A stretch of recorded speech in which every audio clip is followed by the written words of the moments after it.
welcome guys to the official Pretotyping podcast, where we basically talk about everything to do with Pretotyping. And so in this season, you will learn about different aspects of the methodology, hear from different Pretotyping practitioners, and even see us try to make our own, all in the spirit of validating your idea with your own data. I'm Jonathan Sun. And I'm Robert Scrobe. All right, guys. So our next guest is the founder of Blue Spaze, specializing in using lean startup techniques, including Pretotyping for corporate innovation. A fun fact about him is that he spent a few years living across all of Asia. Please welcome Thomas Poedenphant.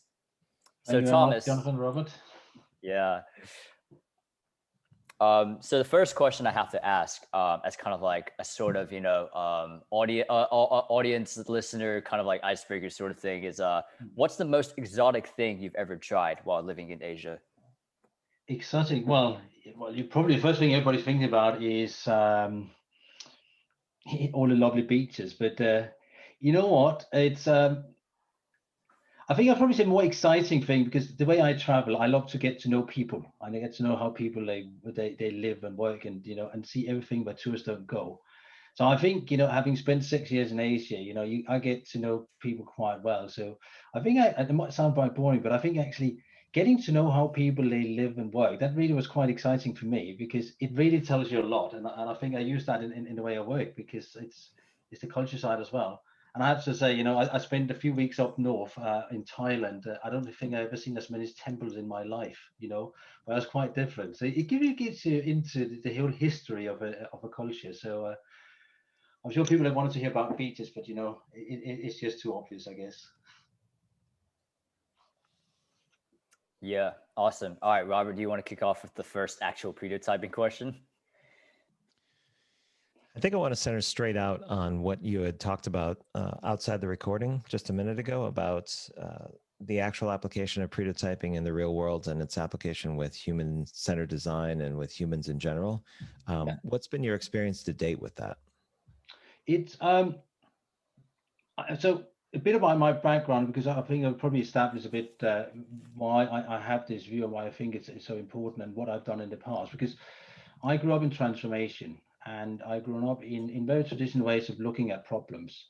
And so we react to some data and we make some decisions, and we go straight into, I think we skip a lot of very critical steps, and we go straight into building a brief, and then we start building the actual service, product, or even your business process. And when we launch it and realize afterwards it's not working. And I think for me that's kind of very, very frustrating, because that means we're always dealing with problems.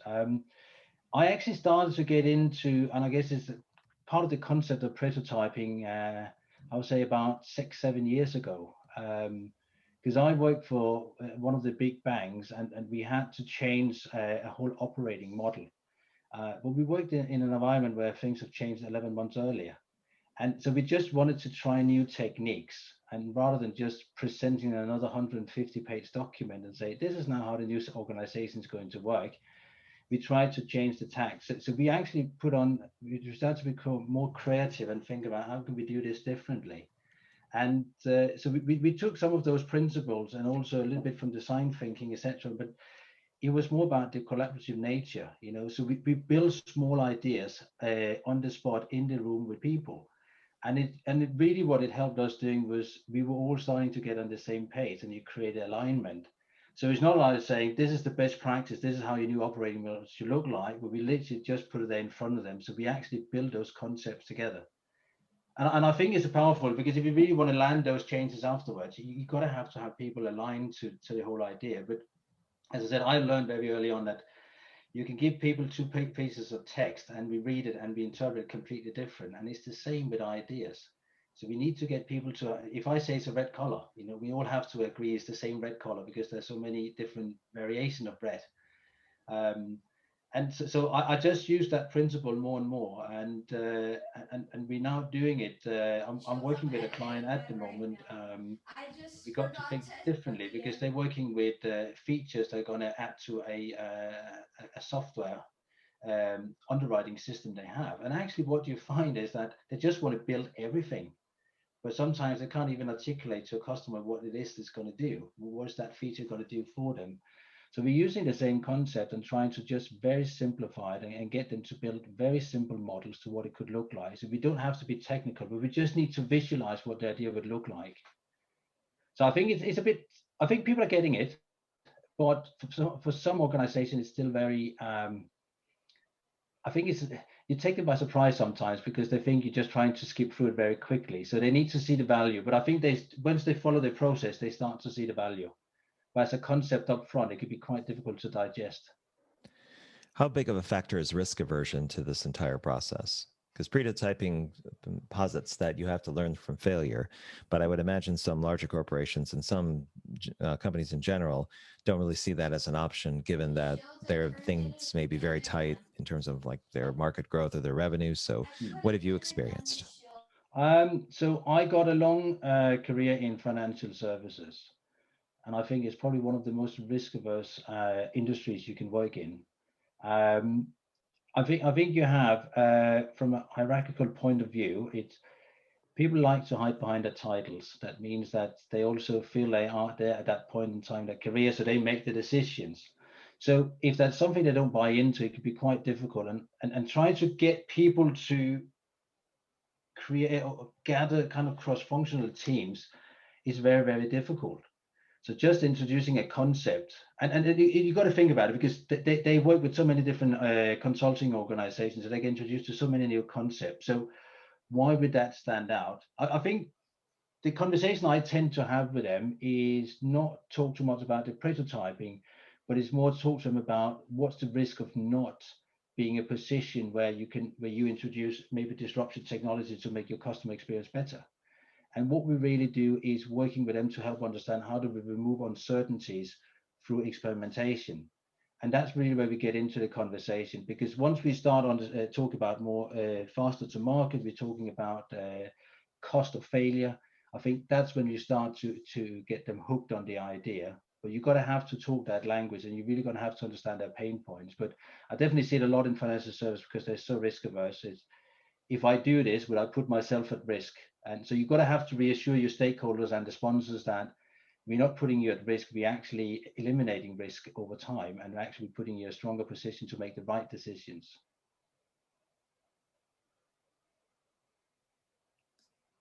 Robert, you unmute.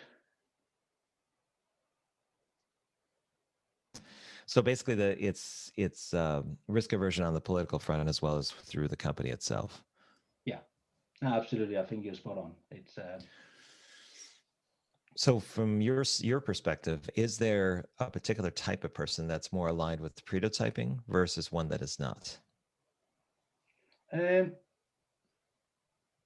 Yes, they are. I think from my experience, I think first of all, once you're further down the layers of an organization, I think management is always my biggest obstacle or biggest challenge. I'm not saying we can't convert them, but a lot of people I work with in organizations that I've done work consulting for has been head of transformation, and a lot of them they're actually working with very tight budgets, and they have to deliver results all the time.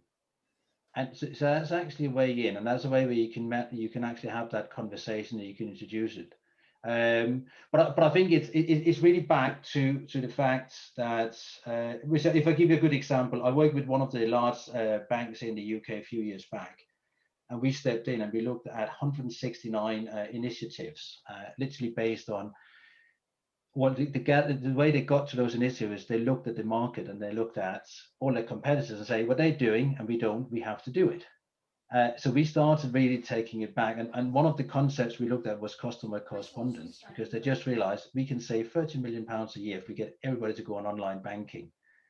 But once you start looking at the data and you realize less than 50% of your customers are actually online, that just took that entire plan apart. And so we introduced something similar. So we ran small workshops to say, okay, our pain point sits elsewhere, but how do we get to that point where we start creating value for our customers? So I think for me, working with people who actually have to deliver results and being measured in that sense, I think you can talk that game with them and they can understand the concept. So they're always looking for new ideas because they scrutinize, they don't have the resources they need. So they have an urgency to deliver things quicker, cheaper, and with less resources. I think at a management level, you have different agenda, because what we find is you find a lot of sponsors get excited about a project, they sign it off, and then they move on to something else, and they lose interest. So for them, there's no kind of stake in really going into the whole prototyping. They just want to see the outcomes and they want to see the benefits. But I think from my experience, it's really working with the people who has on the ground, who has to deliver results. These are the ones that, from my experience, that really are the ones that you can get hooked on this idea. It's interesting, I think, how you've mentioned kind of like, financial services, being a heavily kind of almost risk averse kind of like industry. It's I think a couple of things I've seen recently, kind of like attest to it. Like I think one is, HSBC, recently banning, the use of cryptocurrency, for their for payments and for money transactions, which I don't know, it's a bit of a controversial sticking point, but I think digital currency is the future. So I think them banning it probably isn't always the best thing, to future-proof their organization. But I think my big question is like, me not knowing so much about financial services, where do you think that high risk aversion comes from within the financial services industry? I think a lot is legacy. I think a lot of it is history. I think from a legacy perspective, first of all, the biggest worry in most banks, let's break it up. I think we're talking here established banks. We're not talking the challenger banks. We're not talking the fintechs, because that's a completely different ball game. I think if you go to the established banks, you've always been worried that your technology will not stack up and deliver, because the worst thing that can happen is suddenly you can't withdraw your money from your account, or you can't deposit money into your account, or we can't do loans. So, but some of the banks, they've been working all my mainframes for years, and so they've just been relying on very old technology, and they always felt if we disrupt that, we will still be able to deliver the service tomorrow. If I'm then looking at the challenger banks, they are built around being a very lean organization, so they're very dependent on how quickly can I get a new service to market, but they're really good at understanding their customers. I think some of the big banks, the established bank, they rely so much on their brand, and then because they're such a big institution, that they believe people, they trust them, and that they will come to them. But if you look at the flip side, I think they're missing a big point at the moment, because if you look at Generation Z, that's a big market, and they're really losing that market because they don't understand it. So they're still operating a model that is catering for maybe Robert's and my generation and our parents' generation. But at some point, we got to thin out over time. That means your customer base is going to be smaller and smaller. And actually, then you got the challenger bank, who's just, they keep it very simple, very few products, So I get your point about, that we can do Bitcoin trading and all that. That's all fine. But what is that your market really want? What is your customers they want? I don't believe it's about I can offer everything. I think it's about really understanding your customers. What can I offer? But the bank has just been built up like this. You came in, you stayed for years, because I worked for Credit Suisse for a while. People, when they hit their 15 years, that was their safe haven, because if I get fired, I would leave with a really big package. So that was kind of your threshold. But because you have a culture that says if you fail, you're just out, and that means nobody's take risks. Nobody wants to be the single point of sign off and the single point of failure. So projects, from my experience working with these guys, that always have to be 6 to 7 people signing off every deliverable that you did on a project. So you can imagine how everything is just going to take longer and longer. So progression is not there. Innovation is really killed, because we just need to deliver something. So we don't take the time to question it. But again, culture-wise, senior execs don't want to be challenged. So there's a lot of history, and there's probably a lot more arguments than this one. But from my experience, it's just everybody's just want to survive. And but I've always been really much against organizations where people, they stay for their entire career, because how do you bring new insights to a bank or to your organization? How do you bring innovation into your thought process? Because you only experience working for one institution. But every institution's got different ways of doing it. Sometimes we've got to venture out. We've got to go out and we've got to explore new things. We might even have to learn from new industries. But you find very much people in banks, they stay in the same industry for their entire career. It's crazy you mention a lot of those things, because as a proud member of Generation Z, I remember, being faced with the exact same. I think we talked about it in a previous conversation about like how I think when I first moved to the UK, I originally was going to try to get a bank with Santander, because like that was the bank, of my dad, and like, just other members of my family, they all recommended me to go to Santander first. And so I did that. And I think the Santander sign up form was basically just like this long interrogation list. They were asking me like, what kind of job am I working? How much income was I doing?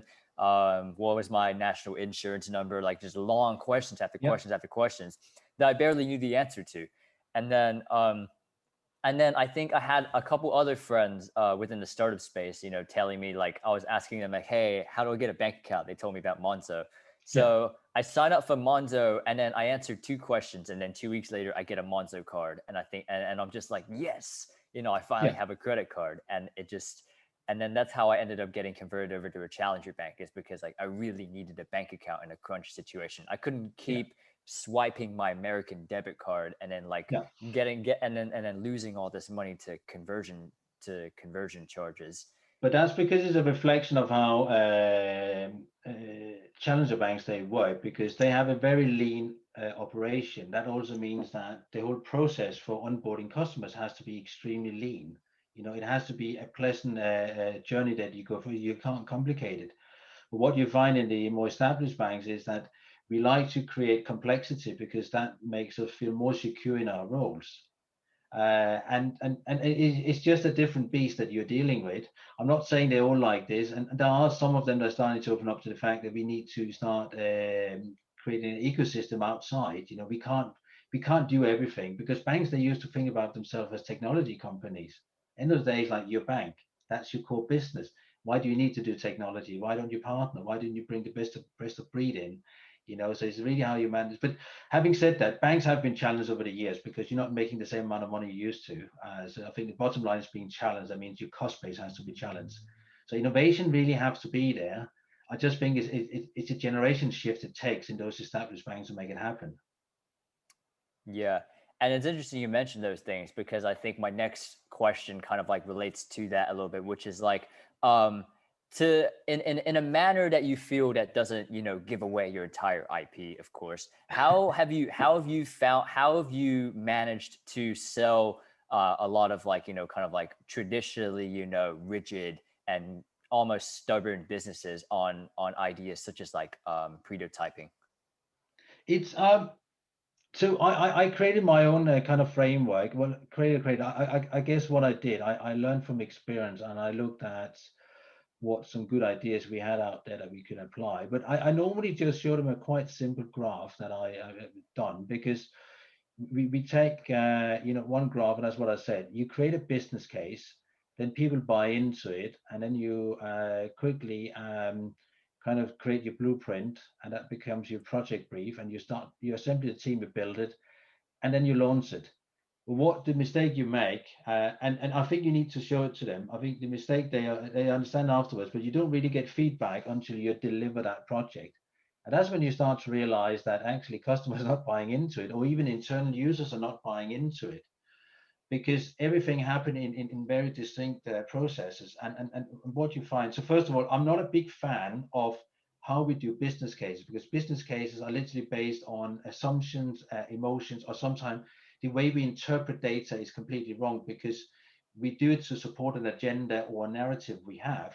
So we're not very dismissive of data that will go against your argument.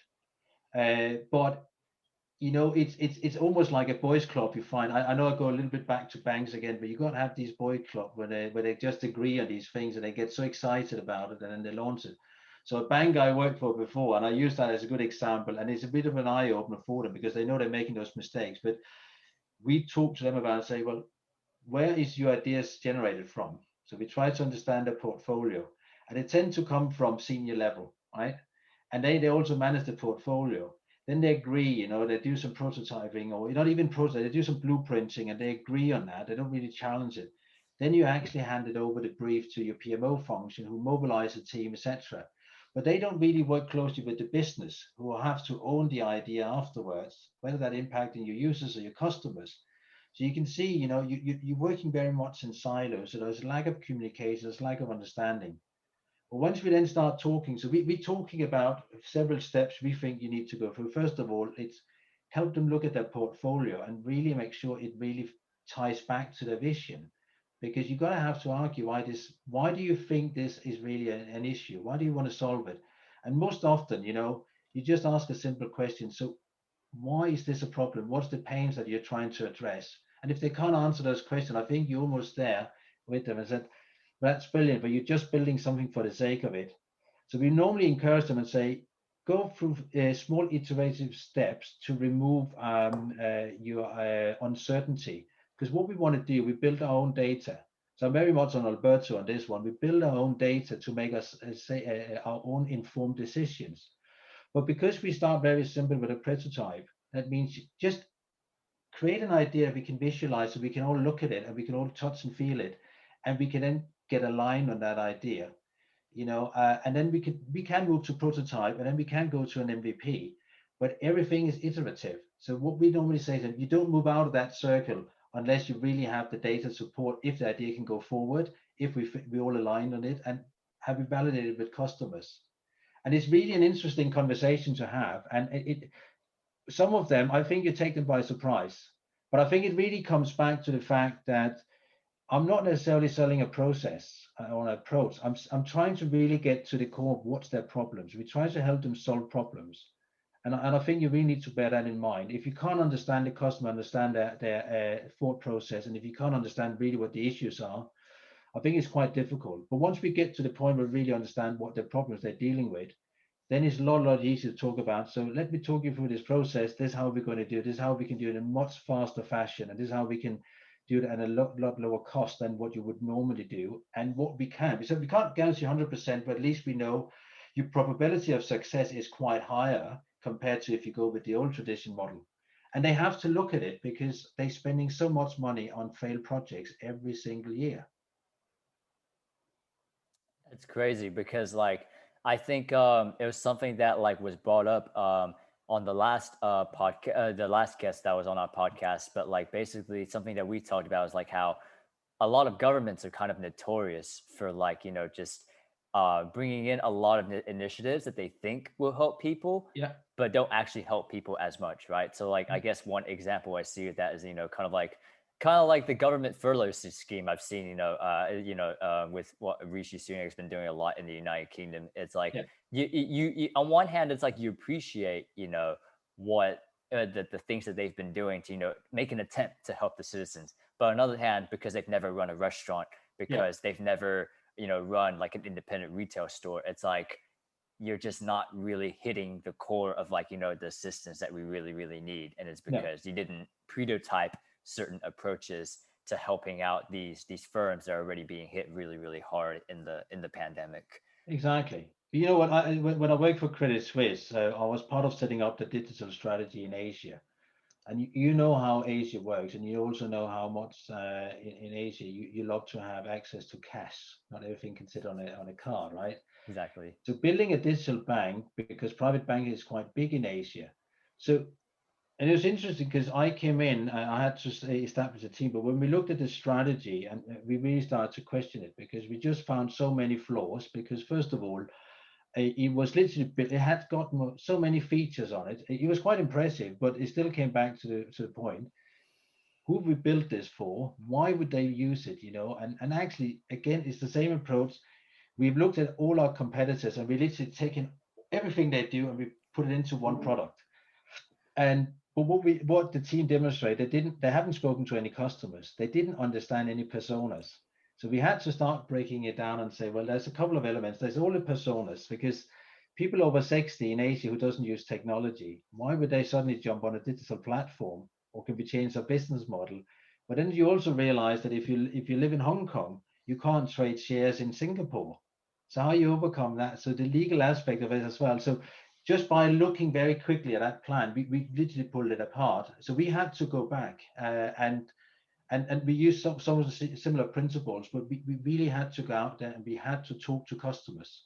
And and that just really changed everything. So suddenly we came back, we had a very good understanding of we had 8 personas. We really started to understand in phases what to build. It's not going to be a big bang, but we literally divide into different phases. So it would run its own course, and then it would be kind of a review all the time, and we would have continuous improvement incorporated into it. And it really what it comes back, and that's why the prototype for me is, in essence, it's just to keep it extremely simple, and it's to create alignment and make sure that we all speaking the same language, we all go in the same direction, and actually there's a market for what we're doing. We're not just launching something, but people like it because it creates a job. You safeguard your own job. If I can be a bit harsh here, but that's what people they do. We create a project. If I got budget aligned for next 3 years, that's my job for next 3 years, safeguarded. And that's what, and I think we need to get out of that way of thinking. I think we need to just look at it differently and say, if it's not going to work, accept it. No emotions. We can just shelve that idea and we move on to the next one. But we really need to, but we need to do it a lot quicker. And that's the message that we normally bring to our clients and say, what if we can help you test 10 ideas very quickly at a very low cost? So I use a lot of the arguments because what they like to hear is, can you help me save my cost or save cost in my organization? Can you increase my revenue? Can you optimize my processes? Or can you improve customer experience? These are really 4 principles that most companies, they want to make sure we touch into any of those areas. Yeah. So I guess probably it comes more down to like almost of a it's almost like a culture thing because you know, kind of when you were mentioning earlier about like people pursue a lot of big extravagant projects and then like follow not necessarily like the best methodologies for being lean is because like they're worried about their jobs. And I think it's almost like then you come down to I think almost like a natural almost like human survival instinct where it's just like Yeah. it's almost like I'm not as worried about the organization as much as like I need to make sure that I can feed my family. I can continue to pay the mortgage on my Mercedes S class, my 5-bedroom house, my running jacuzzi with digital set temperatures and a lot of different things. And just I think kind of like the pressure to, you know, maybe even maintain a certain lifestyle or provide for certain people causes people to, you know, almost like pick the choose courses of action that like um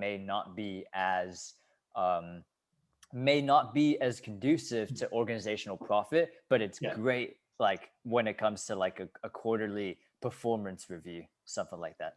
No, Sounds I like agree with you, but I think yeah, you're absolutely right. It's a set of behaviors that needs to change, and I think we just need to be more critical. You know, it's good to have all these ideas, but I think we need to recognize that ideas can come from all layers of the organization, and we need to encourage that. But we need to start more from a leadership, and how do we set up that structure?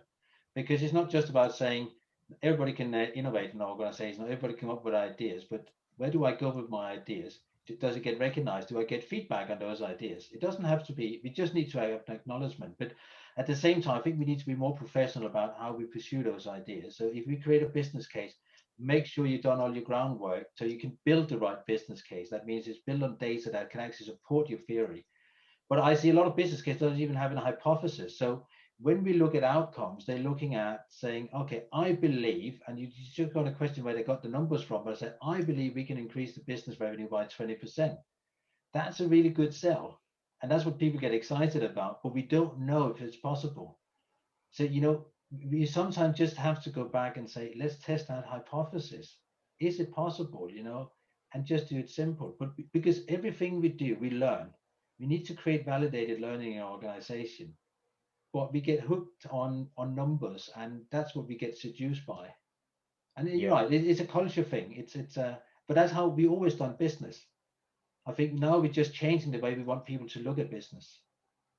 Exactly. Robert, sorry, you're gonna say some stuff. Oh, you can probably take over for the next 10-15 minutes. What were you about to say? No, I was going to make a comment that you make quite a list there of the typical person and all their expenses. I'm wondering if you have your own private list of things that you're trying to accommodate over the coming year, your own cars, your own houses, your own real estate. I didn't know if you were basically kind of positing that you had this dream about acquiring all of these things as well.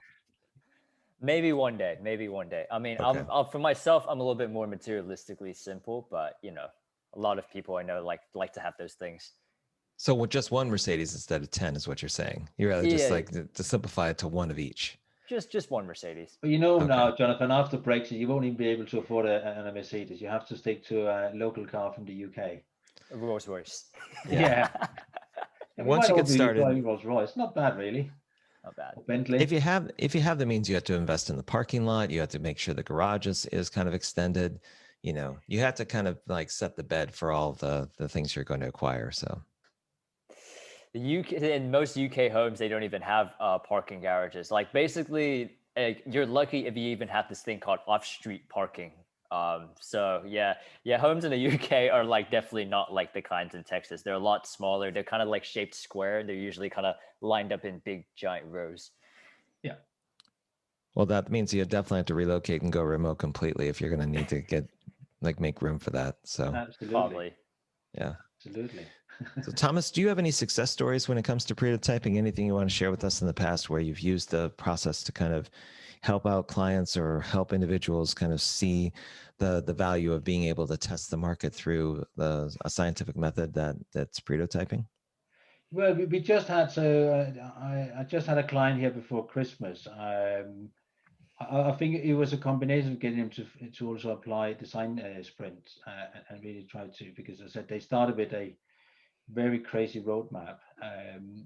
But we really got them, so we got them to think about products rather than just features that you're going to build into a current platform. And that was really interesting because, as you can imagine, the first when they started on this, they all thought, I'm going to come in and I'm going to solve my own problems.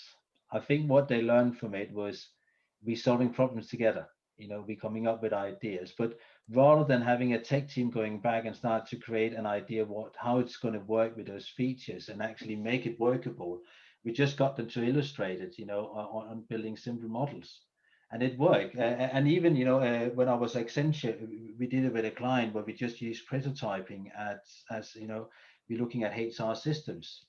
Well, we got, and it was just simple things, and we did it all in one day, where we just kind of came up with a lot of ideas. And you have to use your imagination. So is anything, you just had pens and cardboard, so you can film in it, But what it was really good, it was bringing an idea to life, and then we would go around and we'd ask people and say, and kind of, so you have to become very good at, I think one thing that's very important for me around prototyping is the narrative or the storytelling. It's you got to sell that vision, that idea, that dream.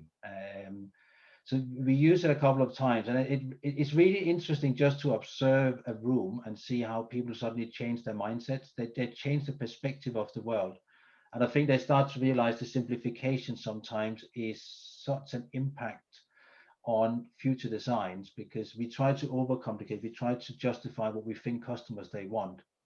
But that particular client just before Christmas, they really bought into it now. So we are actually looking at the next wave of sprints where we're going to go through the whole product map they have in terms of what they want to produce. But again, they just realized the initial option they had, we need to bring in a new team to build all these features. Now we have completely changed that game and say we actually need to, let's just try to map it out and talk to customers what they think about these simple ideas. And they start to see the pros because they can actually get answers very, very quickly. Do you think there's a certain time span where a company or an organization or even individuals, they need that runway to really be able to experience what prototyping's like? I think so. I think there needs to be an adjustment, because you are upsetting some traditional ways of working. So I think for me, I spend a lot of time with my clients to educate them, and what we've done with one client was just we just made something quite simple around what a design sprint would look like. We didn't do a full-blown one, but we had to get them in to understand the process. We had to understand why we do step by step. It I think some companies would be more mature, but from the companies that I'm working with and from kind of the industries that I'm coming from, it's an education piece first.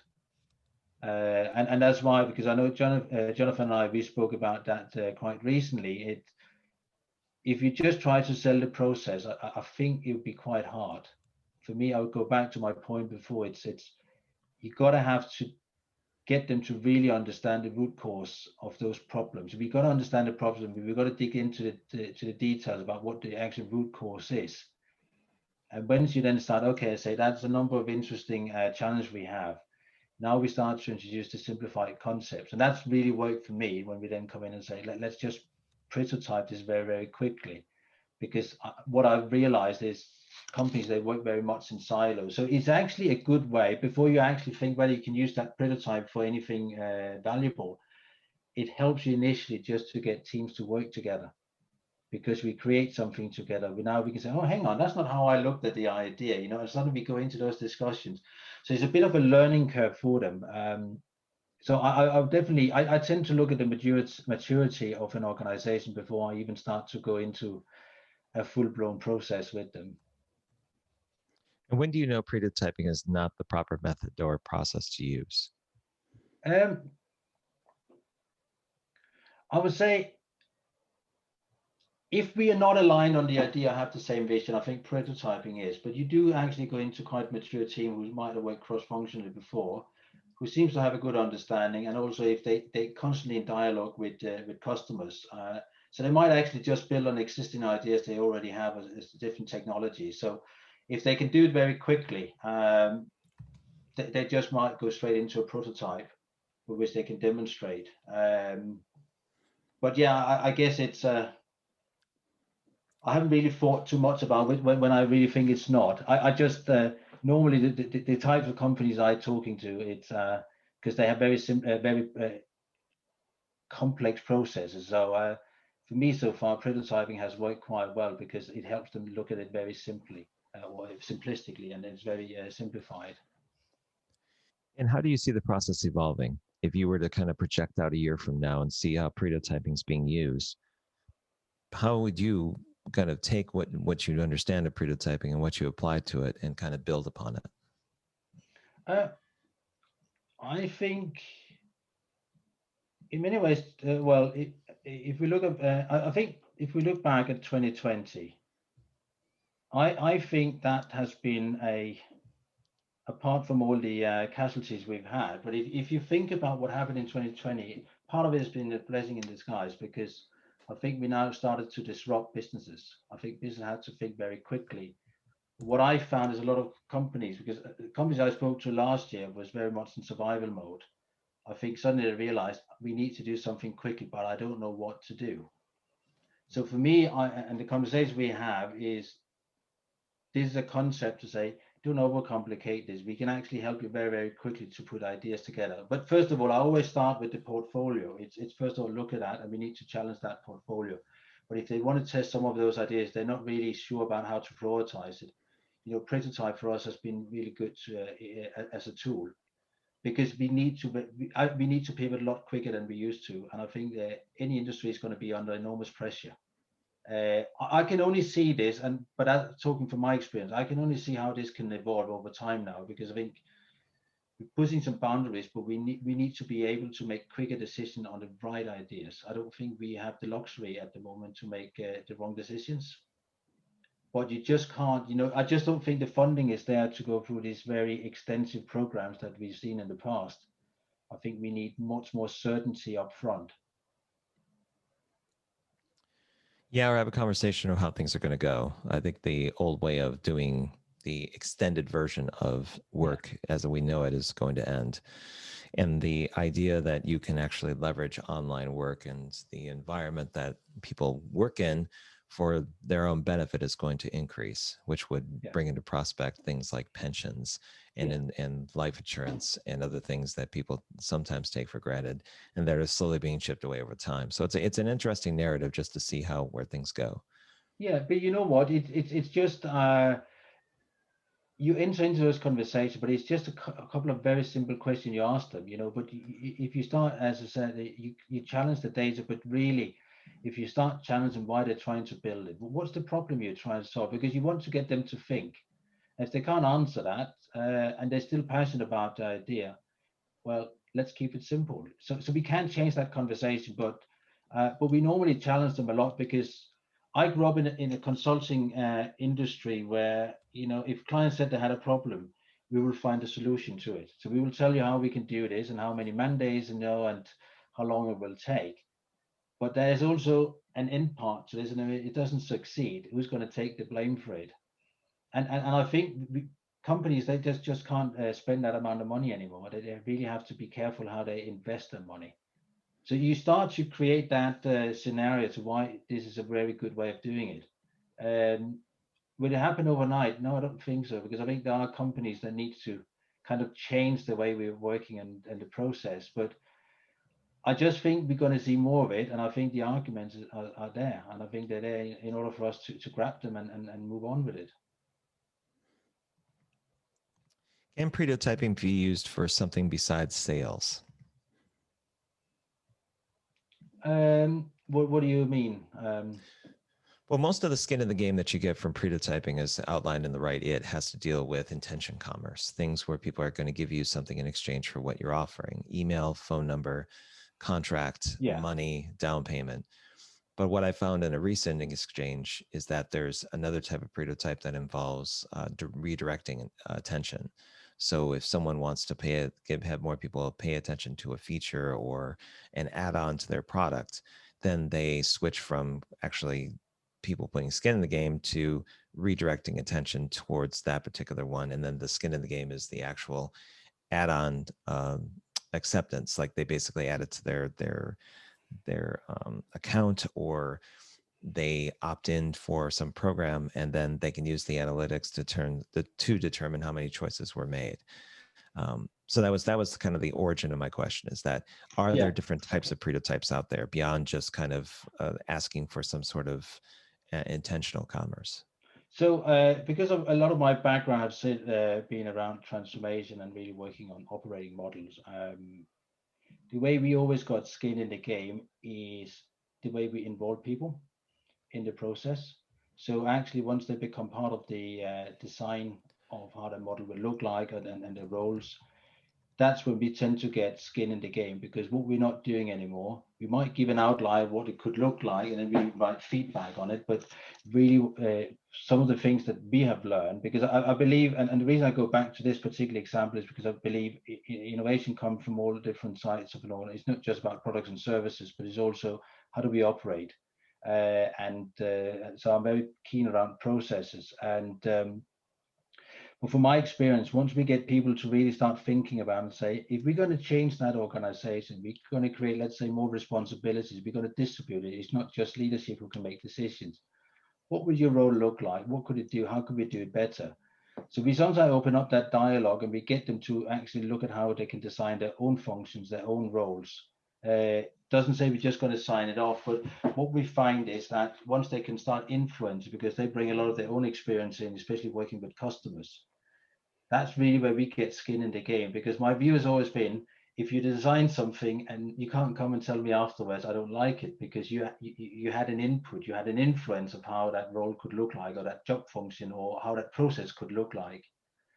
Because I've worked a lot with companies where we create communities of practice, and what we actually try to do is that in-house, they need to kind of own process. They need to own the learning and the training and the mentoring. So you create communities where we learn constantly from each other. So it's not necessarily, so you might be giving direction by leadership, but they don't make all the decisions. So you're given the freedom to make the right decision. So you almost become a sandbox, but at the same time, you will have an influence. So give you an example around GDPR, which was big here in Europe about data protection. And I worked with a life science company where we said, but I can't design all the training because I don't know what's going to look like, because I don't know what your challenges are.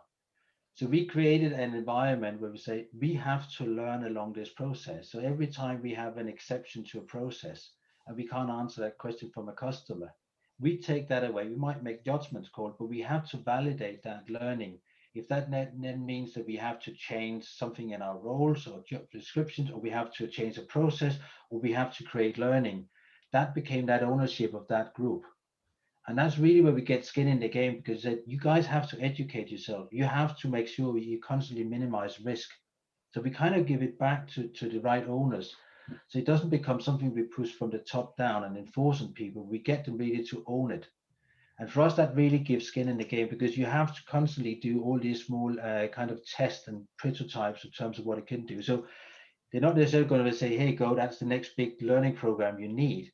But you need to go back, you need to look at an idea. We create discussions around what impact it could have. So it's a way of prototyping what impact that could have on for example, your learning program, on your processes, and on how you're structured, what roles we need to have.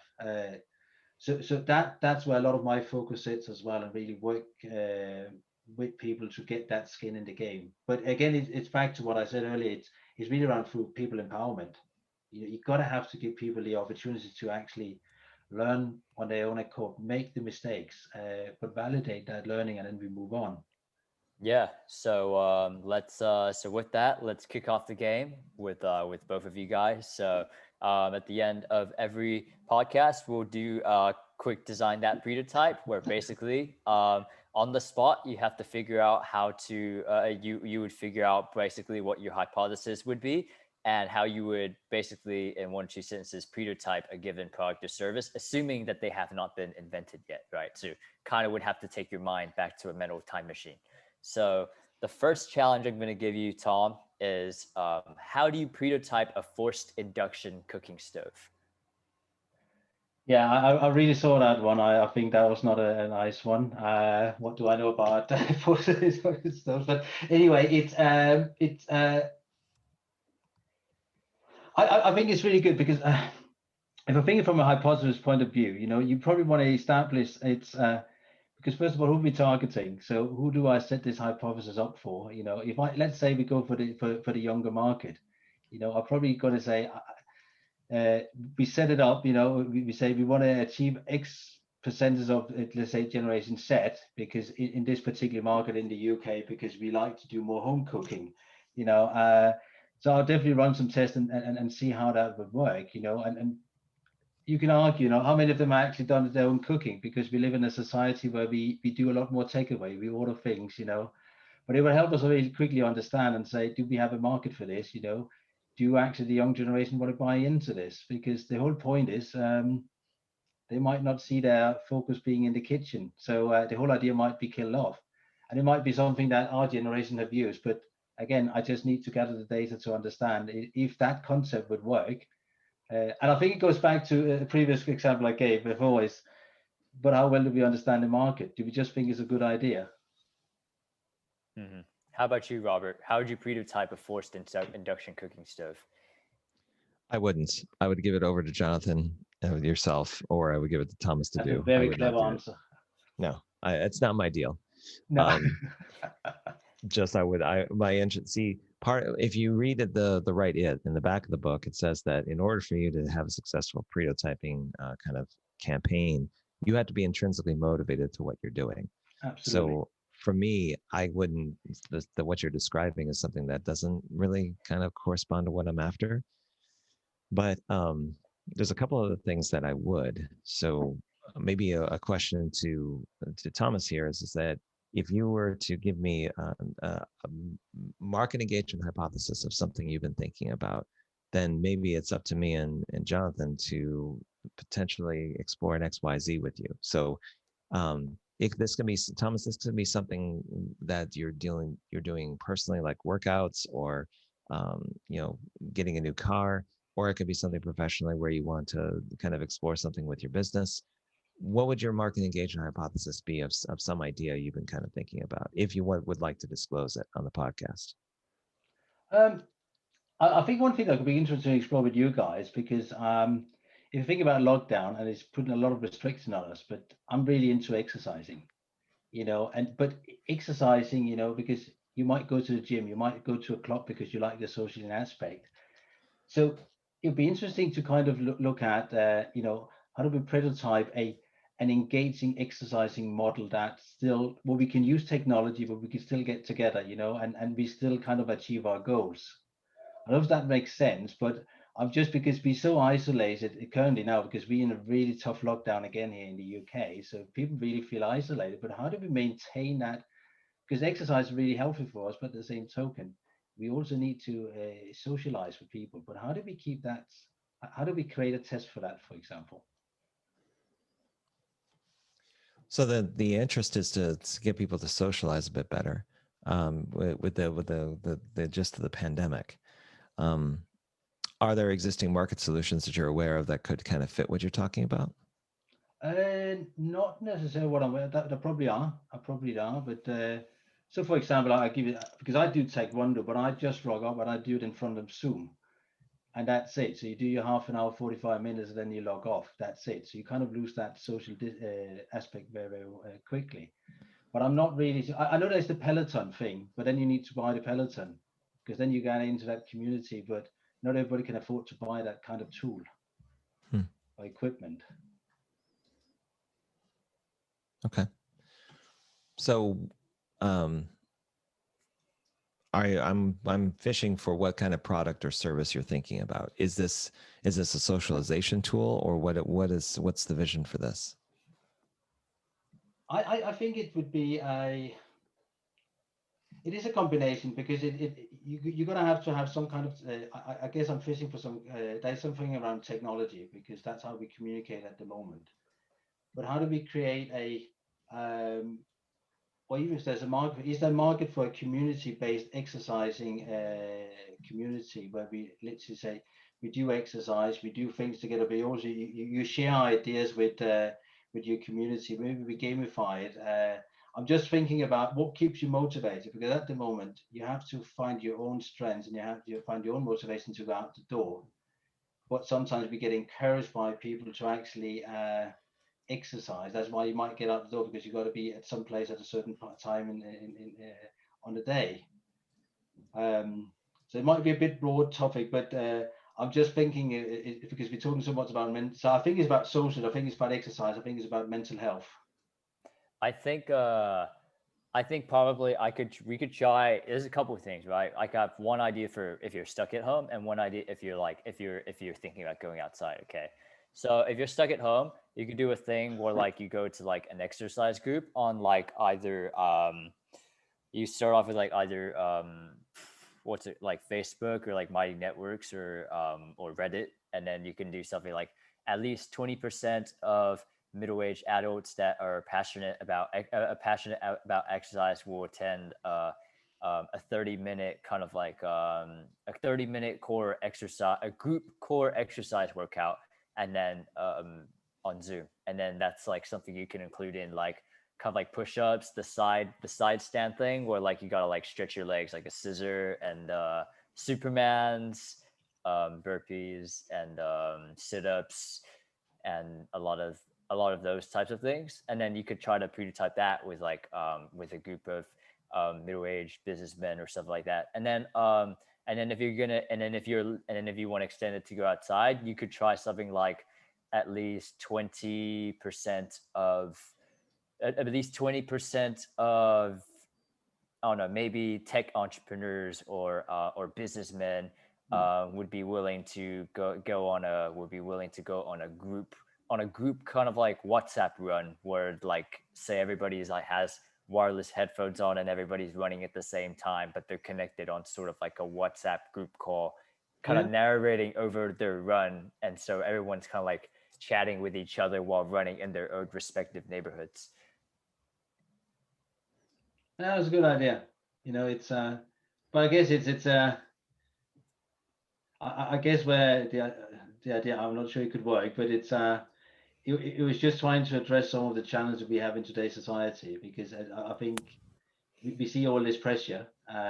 People are locked down in their own homes. We don't, and sometimes the social banter you have when you're out and about. And is there actually a market for that? Because you could easily say, if you can capture a certain percentage of that market and keep, because as you probably see now in the UK, Jonathan, we start to deal with obesity again. Yeah. We have done for a long time, but it's actually getting worse. Alcohol consumption has gone up. The sale of sweets and biscuits has gone through the roof, and we just try to treat ourselves very differently in this pandemic.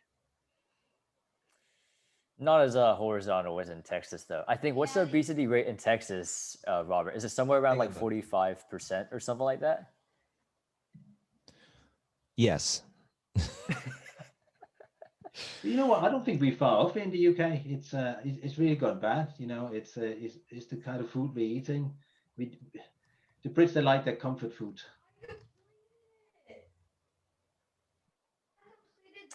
Yeah, yeah. Oh man. All right, so I don't have a whole lot of questions left. Robert, do you have any? It looks like when they did a study in 2019, the obesity rate for in Texas were 34.8% of Texans were obese. That's a lot of obesity. But it's not the best. It's actually 10th highest. Who's number one? I'm about to find out, as long as I'm allowed to. Alaska, Alabama, Louisiana. Might just throw some deep South states out there. I'm trying to see if Outline still works. No, Outline's doesn't seem to be any. Remember, the browser extension Outline. Have you ever heard of that before? Either of you? No. No. So Outline is a Chrome extension that when it first came out, you could bypass any paywall that you encountered. So anything related to like things where it goes, you want your ad blocker to be off. It basically will scrape the page for any HTML and just basically take the content and reframe it into like a very simple way of kind of displaying it. Let's see. That's quite some shocking numbers that you gave us there, because I think if we're just looking at the NHS or the health service here, how much pressure they're already on, and then if you got obesity, because that puts more pressure on your health services. Yeah. You got to stop eating so much cookies and cakes, and start eating your salads and your veggies. Exactly. Again. I tend to stay away from all that anyway. So. So they have some updated information. It's 2019, but it looks like it's a little different than what the story was putting on. Let me see. I bet you the lowest is somewhere in Asia. It went down actually. So the highest. So take a guess to the both of you. What do you think is in the United States has the most obesity? In the state, Louisiana. Why would you say Louisiana? Deep South cooking. There's a thing. There's like a thing in the U.S. that's like pretty famous called Deep South cooking, and it's just basically fried chicken with like mashed potatoes, tons of gravy, and and boiled. I think it's boiled. They call it collard greens, but I think it's more like just boiled kale or something like that. I was thinking about Florida, but that's because I see there's a pensioner state, and then what you got left to do, they just eat and drink, don't they? I don't know. I might be harsh here, but maybe. Okay, so to let you know, to get it right, Thomas picked Florida, and I think it was Jonathan. You had Louisiana, correct? Yeah, I had Louisiana. Okay, so Jonathan, you're actually way off in terms of obesity. You actually picked the healthier State of the Union. Wow. So Florida is ranked 44th. It only has a 27% obesity rate. But in the same token, there's two states that are tied for 49th. One is the District of Columbia, and the other one is Colorado with a 23.8% obesity rate, which is still 1 in 4 people. Wow. I'm impressed. And for Jonathan, his pick of Louisiana was 9th. That has a 35.9% obesity rate. And it's plus or minus 1.8%. And I think there was like an interval there too. The state that takes the crown, though, is Mississippi. It's 40%, 41% if you round up obesity rate. That means how fat people are. No, I'm talking about how fat people are. What? So Alden, I'm gonna have my son play this game. Alden, I want you to tell me what state in the United States has the most fat people. Massachusetts? Okay. Massachusetts or Mississippi? You gotta choose one. Massachusetts? Okay. All right. So for the record, Massachusetts, in terms of its obesity rate, is actually 47th. So it's you were overhearing our conversation, weren't you? Yeah, he gets Mississippi second time. Okay. So now that we've figured out how fat everybody is in the United States, I think that's a good stopping point for the podcast and kind of leave it out there. Thomas, if people want to find out what you're all about and what you're up to, where should they go online? They can go to my website, which is bluespaze.com. It's spelled with Z. So SPAZE, or you can look me up on my LinkedIn profile. Try to be more proactive and talk about. I like to share ideas, and actually, if people want to sign up, they can always contact me on my email, which is thomas@bluespaze.com. We run a number of webinars. So we run a series before Christmas, which talked a lot about how do we manage innovation in uncertainty or in certain markets. We're going to talk more about structures, and we're probably going to touch more on and bring in customers. That's going to talk more about how they're running their innovation, and probably going to be a section around prototyping as well. And the last part of that is going to be around people dynamics and high learning organizations, something I'm quite passionate about, because I always believe that if we start with the people, the rest will follow. And when is this again? When is this happening? So the dates, we haven't set them out yet for the new year, but they will be announced very soon. Okay. And for record, cool. And for reference, your last name is spelled Poedenphant. And exactly. If you're going to do the search on LinkedIn or Google, that's definitely what you want. Yeah, you're not going to find many with that name, so it should be straightforward. It's going to appear at the top of the Google Analytics rankings. It's like so there's it's a quite unique name. I'm originally from Denmark. I think we are 3 branches with that name, about 100 people in total who's got that surname in Denmark. So I'm probably the only one in the UK with that name, apart from my family. Although if there is a homecoming back in Denmark for the name, then you can basically come back and say, oh, here's where my tribe was. And if you all exchange business cards, then you could all come away with something unique. Absolutely.